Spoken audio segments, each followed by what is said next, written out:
Ang gagawin pala natin ngayon kabayan, Nissan Cube. So magpalit tayo ng bumper, bagong bumper. Tingnan mo kabayan, oh. Ito. So nakabakbak siya. So ang problema nito kabayan, masyadong makapal yung pintura, oh. Sa tingin ko kabayan, hindi nalihan ng maayos. Okay naman yung pagkaliha, oh. Okay naman siya pagkaliha kabayan. Medyo makapal siguro yung pintura, kaya natanggal, oh. Tanggal kabayan, di ba? Yan ang problema. Di natanggal din naman yan kabayan dahil sa pag-aksidente. Kaya natanggal. May bago tayo kung ano ito. Yung T-light ba to siya? Bagong kuha niyan siya. Reflector lang yan sa kabayan. Ito yung signal. Okay? Papalitan, tatanggalin natin. Paano tanggalin? So kalawang na din to. Uy, Phillips screw lang to siya kabayan. At 7mm, 8mm. Yan. Tapos sa baba naman 10mm yan. Okay? Tingnan mo kabayan paano ko tanggalin.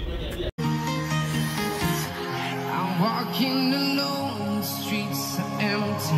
The only thing I can see is my own silhouette. I'm getting stronger, step by step. The clock is ticking, but there's no time for regrets. I've been flying from town to town, from London to Taiwan.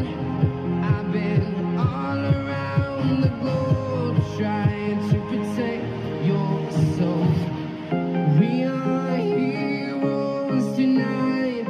We will fly above the sky.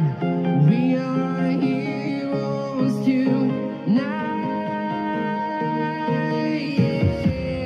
We are heroes tonight. We will fly above the sky.